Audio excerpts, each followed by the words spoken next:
예수님의 산상수훈이 계속 이어지고 있고요. 그 산상수훈에서 이제 오늘부터 보는 총 6가지의 말씀들, 6가지지만 또 나누면 그 3가지로 나눌 수 있는데요. 하여튼 6가지. 그래서 오늘 말씀뿐만 아니라 이제 뭐 살인, 오늘 살인 나오죠. 그 다음에 간음, 이혼, 맹세, 그 다음에 이제 보복하는, 원수에게 보복하는 것과 또 이웃에 대한 사랑에 대한 이제 그런 계명들 총 6가지가 나오는데요.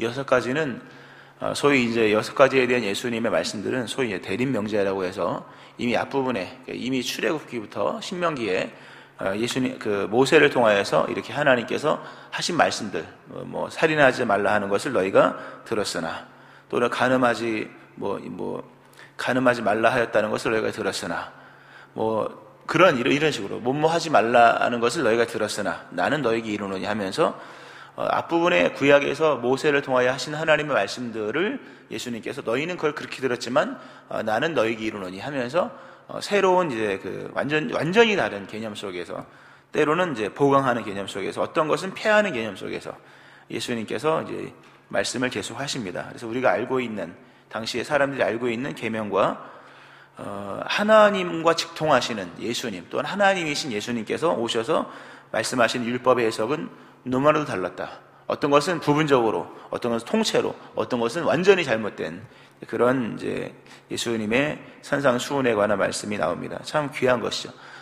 모르는 걸 새로 배우는 게 아니라 기존에 알고 있던 것을 다시 배우는, 우리가 많은 것을 안다고 말하는 것들 가운데 그 알고 있다고 말함으로 이제 자부하는 정도까지는 아니지만 그래도 알고 있다고 이제 여겨지는 것들 속에서 우리의 신앙의 행동이 나오는 것인데, 알고 보면요. 그리고 이제 그런 것들을 별로 회개도 안 하잖아요. 그러나 실제로 그런 내용들의 본뜻을 다시 돌아본다면 다시 배워야 될 내용들은 우리가 모르는 것이 아니라 이미 알고 있는 것들이 상당수가 있다는 것이죠. 예수님은 그래도 나중에 이제 뒷부분에 가면 이혼이나 맹세나 또는 그 악한 자를 대적하는 것이나 또 원수 갚는 이런 것들은 하지 말아라, 아예. 이렇게 물론 이혼에 관한 것은 가늠한 연고 없이라는 이제 그 앞에 전제가 붙긴 합니다만, 이제 그런 부분으로서 예수님께서 이제 그 굉장히 이제 대립되는 명제로서 해석을 하십니다. 이런 부분에서 바리새 율법사들과 많은 이제 충돌이 있었죠. 근데 듣는 사람들은 이게 이런 것이었구나 하면서 깨닫고 하는 권세 있는 말씀이다라는 부분이 또 이제 느끼는 그런 피드백 같은 내용들이 7장에 보면 나오는 것을 볼 수가 있습니다. 자, 그런 이런 기본적인, 오늘 뭐 살인하지 말라, 이게 이제 시작하는 말씀으로서 되는데요. 예수님께서는 계명들을 말합니다. 그러니까 우리가 살인하지 말라, 간음하지 말라, 도둑질하지 말라, 내 이웃에 거짓 증거하지 말라, 탐내지 말라, 이런 말씀들이 있지 않습니까? 다 이제 10계명이 나와 있는 계명들이죠. 그리고 명시된 계명들인데, 특히 이제 살인, 간음, 도둑질하지 말라. 적어도 이런 계명들은 그 행위적인 것들이잖아요. 율법, 성경에서 말씀하는 상당수의 계명들은 다 한계를 긋는 겁니다. 한계를 그어서 넘어가면 안 되는 겁니다. 넘어가지 말아라. 그래서 이제 행위 언약 같은 거잖아요. 아담과 하와가 선악과를 이제 하나님께서 하신 말씀, 따먹으면 죽는다. 안 따먹으면 되는 거죠. 그죠? 안 따먹으면 되는 거지만, 만져도 괜찮고, 이렇게 눈으로 봐도 괜찮은 거죠. 그렇지만 따먹으면 그때부터 어기는 것이 되는 것이지 않습니까? 그런 것처럼 이 계명은 넘어설 수 없는 이제 한계를 정해놓은 울타리입니다. 그리고 구약적 표현으로 죄는 그 울타리를 넘어가는 게 죄입니다. 신약은 관역에서 빗나간 게 죄라고 하지 않습니까? 근데 이제 구약적 표현으로는 넘어가면 죄. 경계선까지 가서 넘어가지만 않으면 죄가 아닌 거예요. 이제 그런 계명으로서 사람들이 이해를 했는데, 그럼 이제 여기서 예수님 말씀하시는 이제 그 주된 초점 뭐냐면, 어디부터가 넘어가는 거냐라는 거죠. 살인하지 말라. 사실 살인하지 말라. 물론 많은 사건, 사고가 있습니다만, 대다수의 사람들은 살인을 하겠습니까? 그죠? 우리 힘든 거잖아요. 어려운 일이고, 사실 알고 보면요. 우리는 그 선을 근접도 하지 않겠죠. 그래서 우리는 이 계명이 우리와 무관하고, 간음하지 말라도 마찬가지고, 도둑질하지 말라. 우리가 남의 집에 가서 돈을 털겠습니까? 안 하겠죠. 그러나 그러나 하나님이 그런 계명을 주실 때는 어떤 극악무도한 어떤 인간만을 위한, 정말 인간 같지 않은 인간들만을 위한 계명으로 주신 것이 아니라는 거죠. 예수님 이런 계명을 다시금 우리에게 적용시키시면서 경계선이 어디부터 넘어가는 줄 아느냐라는 거죠. 어디부터가 경계선을 넘어가는 거냐. 꼭 사람을 죽여야지만 살인이냐라고 하는 부분에서 예수님께서 모든 말씀들을 하는 겁니다. 그러니까 우리가 나는 지금 이 범주에 들지 않아. 내가 무슨 살인이고 간음이고 도둑질 하겠냐라고 얘기할지 모르지만 예수님은 하나님의 어떤 본 뜻을 가지고 이제 설명을 하시는 거죠. 경계선을 넘어가는 것은 어디부터 넘어가는 것이냐라는 부분에서 얘기할 때 그쪽으로 가는 것부터가 벌써 넘어가는 것이다 이렇게 얘기를 하는 겁니다. 우리가 회개도 마찬가지예요. 우리가 회개는 돌이키는 겁니다. 삶을 완성시키는 게 아니라 삶을 전향하는 거죠. 전향하는 거죠.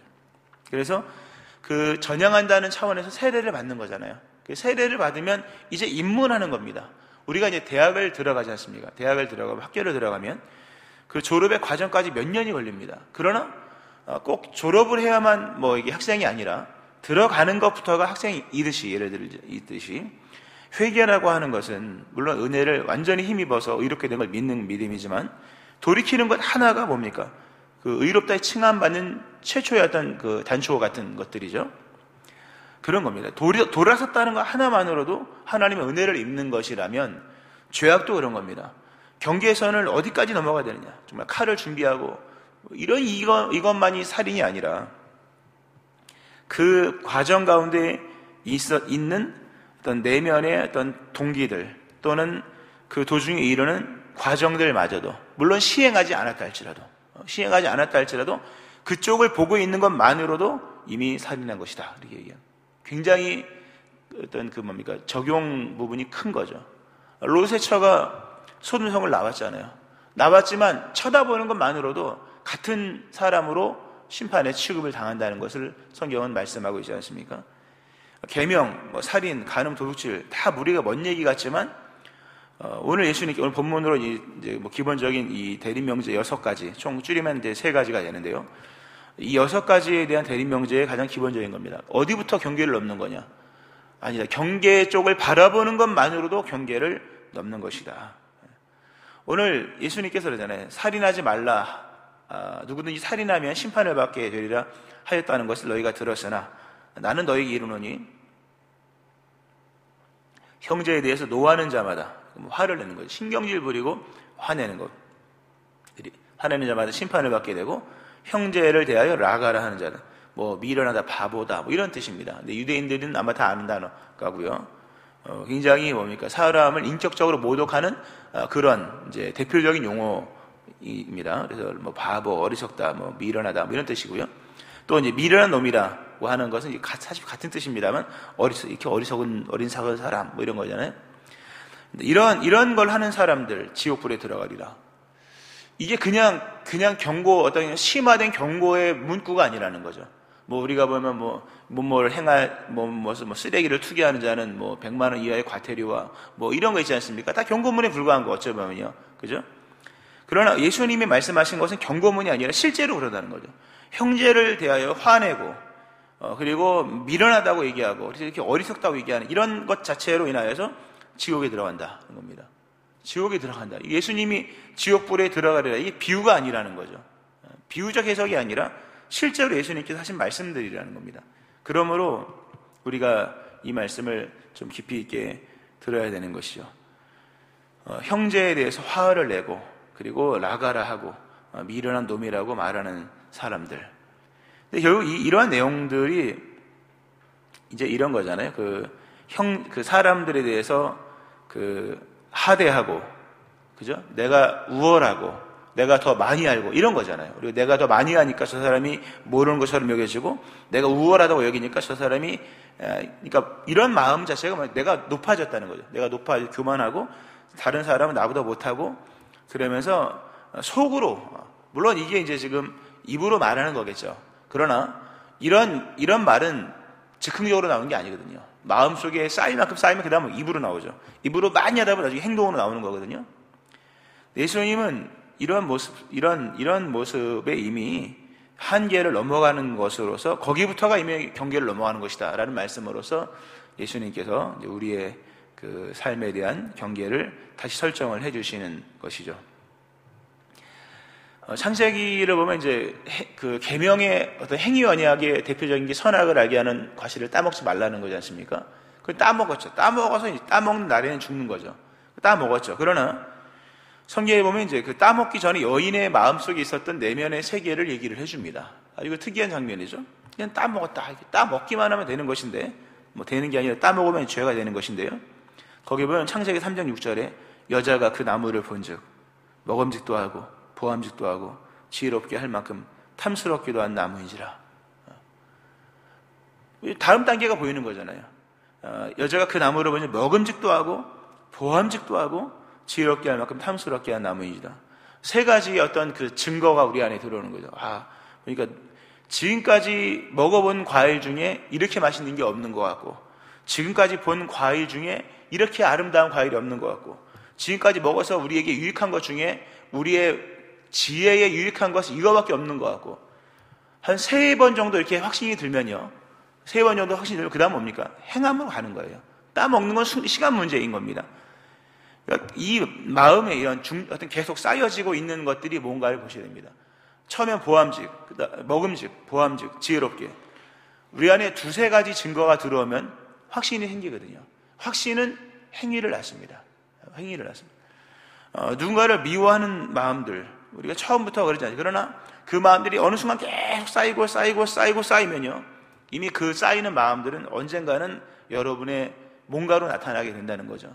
근데 중요한 것은 예수님께서 쌓이는 과정으로서 얘기가 아니라 그 하나하나의 건건마다 다 이 살인에 대한 적용 범위에 들어가는 내용들이라는 게 또 중요합니다.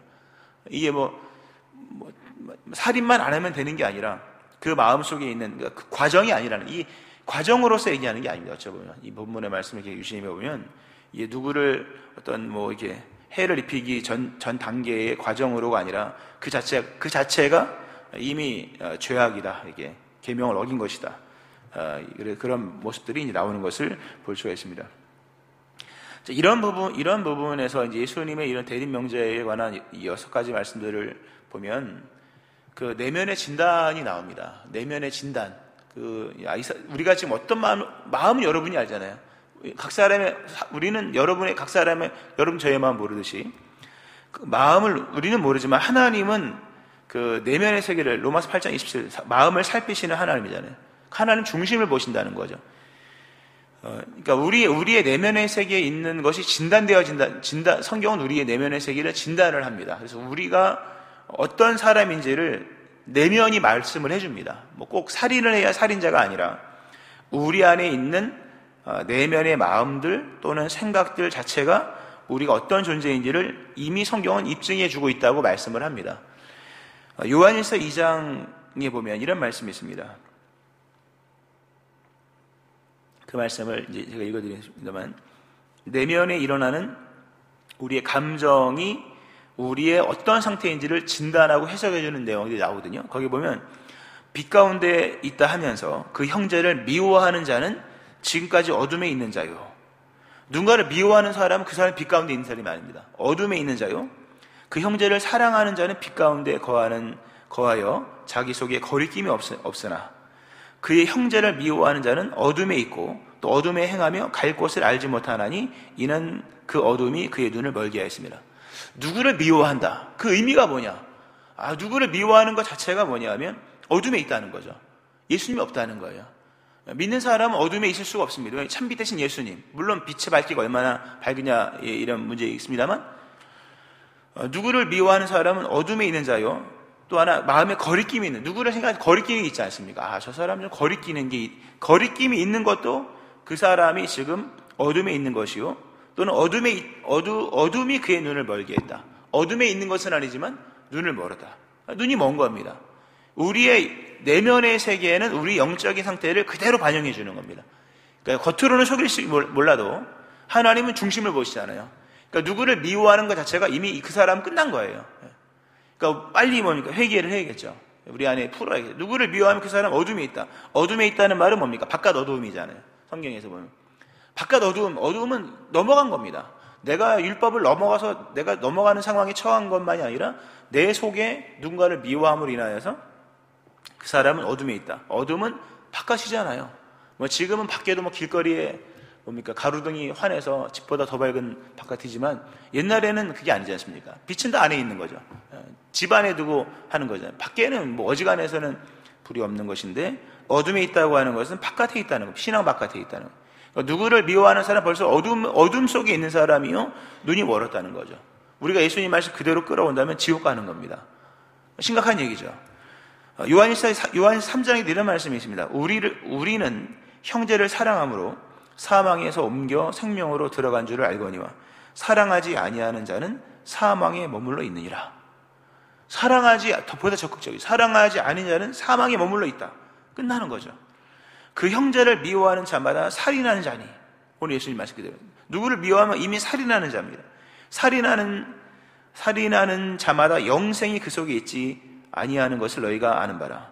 그가 우리를 위하여 목숨을 버리셨으니 우리가 이로써 사랑을 알고 우리도 형제를 위하여 목숨을 버리는 것이 마땅하니라. 누구를 미워하는 자는 이미 살인한 자요. 살인한 자마다 영생이 그 속에 있지 않다. 누구를 죽이고 싶도록 미워한다. 아니 누구를 미워하는 정도. 그래 누구를 속으로 저런 미련한 사람 같으니 이런 얘기를 하는 것 자체가 그 사람 안에 심각한 문제가 있다는 겁니다. 심각한 얘기잖아요. 그러니까 이런 말씀을 가지고 심각해져야 되는 거예요. 이 말씀이 그냥 그런가 보다 이게 아니라 심각해져라. 왜냐하면 지금 심각해지지 않으면 나중에 심각해지는 거예요. 지금 우리가 이런 모습 속에서 우리의 모습을 뼈저리게 돌아보고 회개하지 않으면 나중에 심각한 문제가 생겨지는 거예요. 신앙은 좀 땡겨서 생각을 하셔야 되고 신앙은 심각한 겁니다. 알고 보면요.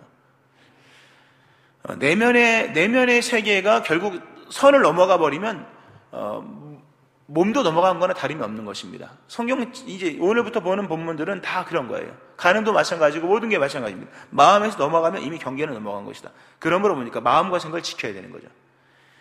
성경이 말씀하죠. 모든 지킬 만한 것 중에 더욱 너의 마음을 지키라. 생명의 근원이 예선함이라. 마음이 넘어가 버리면 넘어간 겁니다.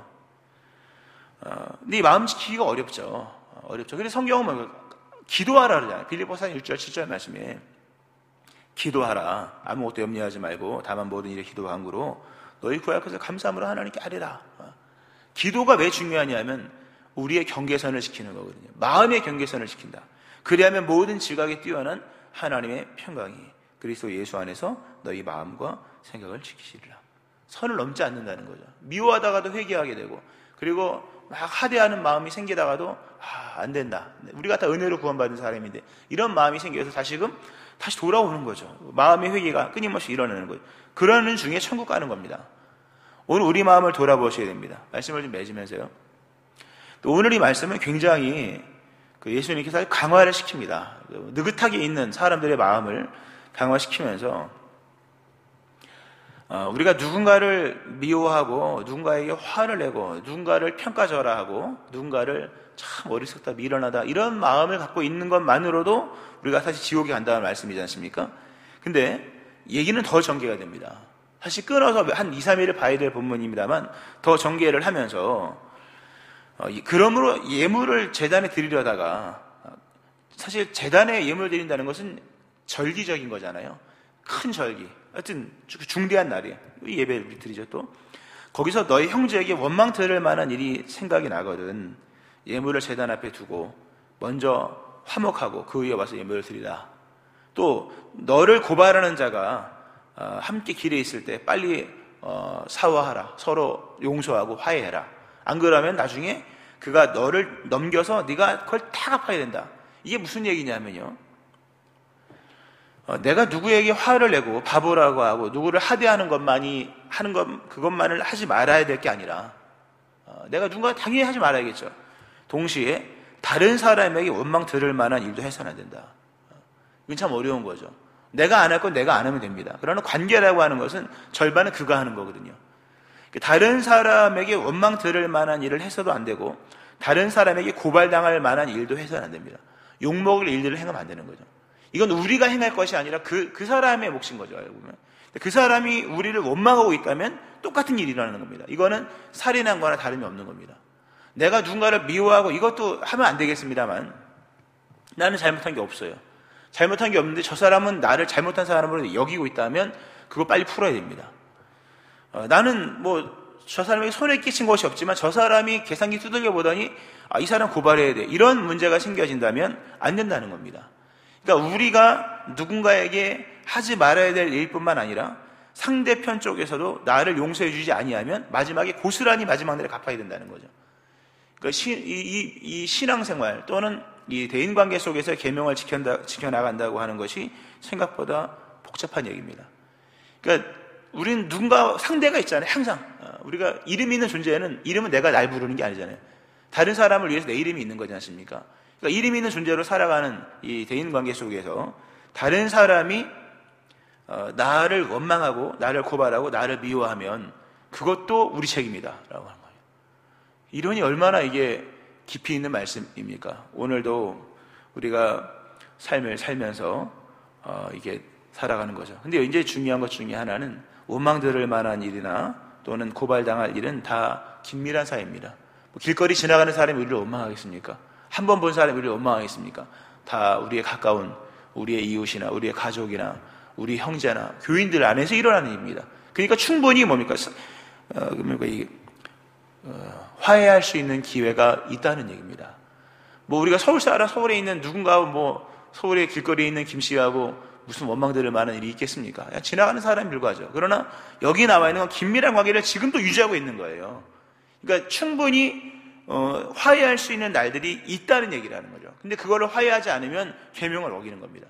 오늘도 우리에게 주어진 이 상황 속에서 오늘도 마음과 내면의 세계를 잘 지키면서 경계를 넘어가는 것은 행위가 아니라 결국 마음이라는 것을 기억하면서 오늘 영적 진단하시고 돌이키고 회개하여서 다시금 사랑하고 화해하고 용서하고 용서받고 그래서 천국이 여러분의 것으로 빛 가운데 임하는 은혜가 있기를 주의 이름으로 축원합니다. 아멘. 기도하시겠습니다. 하나님 아버지, 우리가 말씀의 계명을 넘지 않는 그런 생각 속에서 살아가지만 실상 우리 내면의 세계 속에서는 수도 없이 경계를 넘어가고 누구를 미워하고 누구를 원망하고 누군가를 하대하고 누군가를 비난했던 것이 있음을 고백합니다. 하나님 아버지 용서하여 주시고 우리의 모든 높아진 교만한 또 이런 폭력적인 또 죄에 속한 모든 마음들을 용서하여 주시고 오늘 그리스도 예수의 마음 허락하심으로 평강 가운데 거하게 하시고 마음과 생각이 지켜지게 하시고 넘어선 모든 경계 바깥에 있었던 모든 마음들이 다시금 겸손한 마음으로 사랑의 마음으로 돌아오게 하여 주옵소서. 우리가 이렇듯 사람들을 대하는 것이 달라질 뿐만 아니라 다른 사람이 우리를 평가하는 것도 늘 우리가 신경을 쓰면서 마음을 쓰면서 누구의 원망 들을 만한 일 또 누군가로 고발당하는 일이 없도록 날마다 믿음의 신중을 기하고 또 서로 사랑하며 살아가게 하여 주옵소서. 감사하며 예수님 이름으로 기도합니다. 아멘.